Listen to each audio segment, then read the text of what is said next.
All right, Shalom. I want to give all praises, honor, and glory to Yahweh, Ba'ashim Yahushua, Ba'ashim Kakadash. Double honors to the apostles of GMS and the sincere Shalom to the brothers out here pushing this truth and sincerity. And I want to go into a topic basically going off this article. Well, it's just mostly the clip because the clip mostly says everything. But it says to do nothing is to continue and participate in madness. Baltimore Bishop pushes change. And mind you, this is going on where I'm at, but I'm pretty sure this is going to really just spread like a and it plague like itself with all these other pastors. But it says, but what he said is to basically do nothing is to be part of the madness. And here I thought in this society you had the free will to be in something or to not be in something. Now now people criticize you, which they always been doing, if you don't do anything for these people. So what has these people ever done for you? But then again, this is who our people look up to is these anybody with a figure, like anybody with some form of guidance of authority. So like the BLM or like this guy right here, a bishop, part of a church, one that haggles people out of money, pushing change like Obama did. And we see where what his change was. We can only imagine what this guy's change is. Um, Actually, before I get to scripture, I could go right into the video because it's not very long. Stupid ad.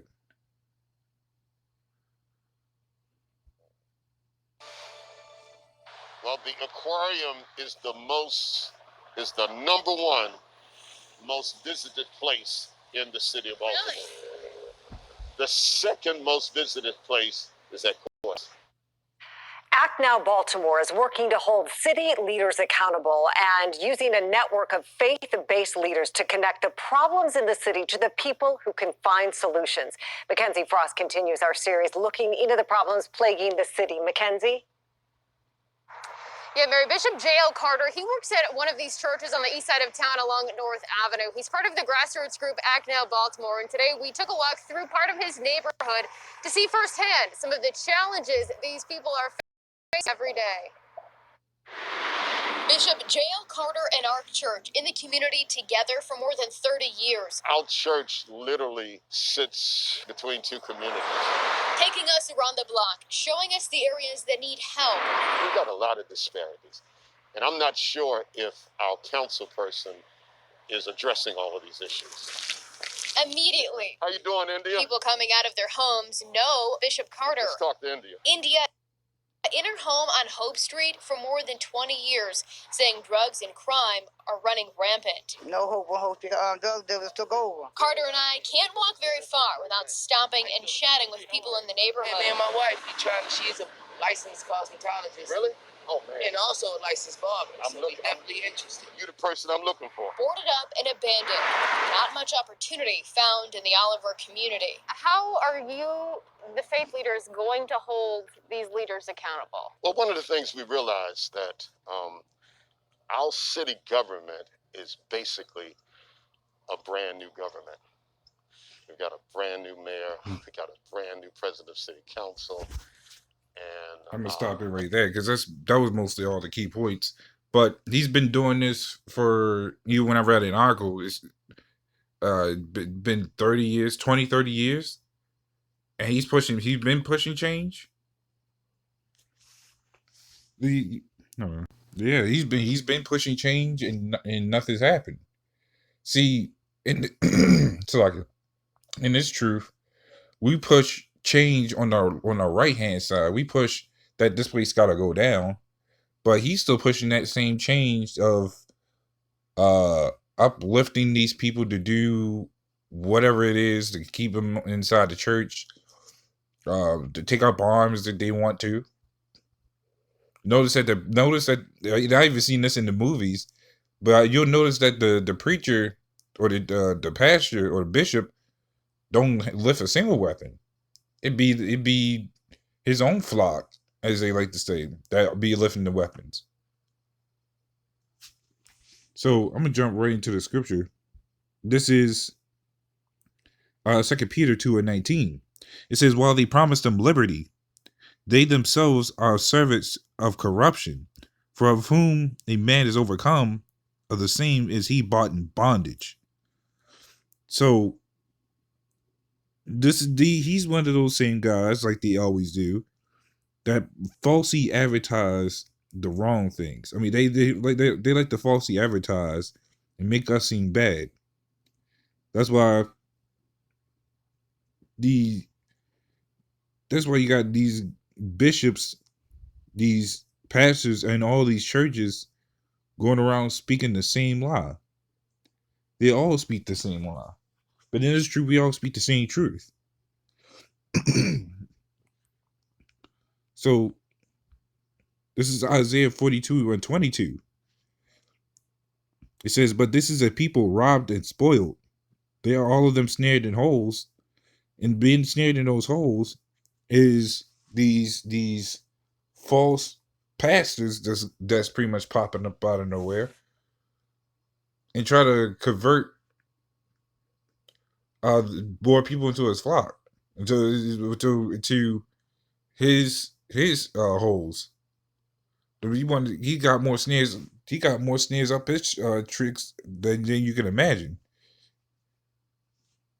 Some tricks that you gravitate these people's hearts to go around and put money into a collection plate 10, 20 times over. It says, and they hid in prison houses. They are for a prey and none deliver, for a spoil and none save restore. And the prison houses, this of course obviously is this wicked society, but it's this them philosophies as well, the religions. A lot of people find all sorts of ways to gravitate to the wrong things, but what the right thing is. That's why you get a lot of people talking about, oh, I'm gonna go to this other country, all this other country. They follow the ways of this world.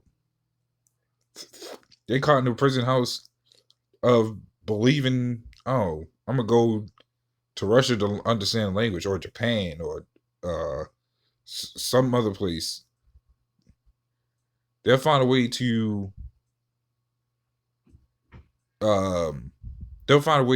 pretty much bring up any reason to eat pork or whatsoever.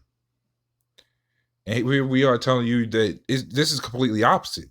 This has always been the opposite. You guys always want to find a way to push away this truth, or push away the truth in general, because you couldn't handle it. And that's why the Lord made it so that you wouldn't be able to understand it. Can't say it'll be like that for the future, but the Lord will seal his elect. That way we don't have to worry about our people going to these pastors, these bishops for help, because by then, especially when this place is shut down, they're gonna start seeing these bishops for what they really are: liars. Lied about everything they said. So that's the main difference between us and these bishops, is that we will tell the truth, whereas they won't. This is Proverbs 11:21. Because the reason I'm bringing this, I wanted to go in further into this, because our people, he's our enemy. He's the one who serves our oppressor, and he gathers more people under him to serve their oppressor too. And then they wondering why they always having problems in life, because you've been cursed even more to keep following the same routine of doing what these wicked pastors tell you to do every week. You show up on Sunday.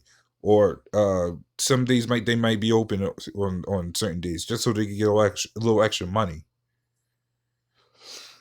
But we know what these devils are. So this is Proverbs 11:21. It says, though hand joined in hand, the wicked shall not be unpunished, but the seed of the righteous shall be delivered. So you pastors or anybody that's so hardcore into this Christian faith, then that's your fault. That you became a slave the moment you agreed to that. Agreed to helping our oppressors enslave us even further. And that's why we need to get out of this place, because like it said here, that though hand joined in hand, the wicked shall not be unpunished, which means there's a punishment coming along. I mean, think about it. You're already punished to even be in this society, but these people don't understand that. These people find everything good, so the Lord has to show them what's bad on their terms, because their bad is our good. Because the morals of this society is completely backwards. Especially when you go to, let's say, a grocery store, and the cash register is different from what it usually is supposed to be, and then they give you a phony receipt. See, this whole place is a phony receipt. The Lord's coming back for that refund. He's coming back for his people. He's coming back for the elect of his people, specifically. Because our people are too far gone, but we're out there to do a job to wake up the hopeful elect of our people. We don't know who it is. We don't know how long it'll take. We know we're at the closing end of it. So that pushes us to do our job even further, even harder. So that's pretty much all I wanted to go into. So with that, shalom.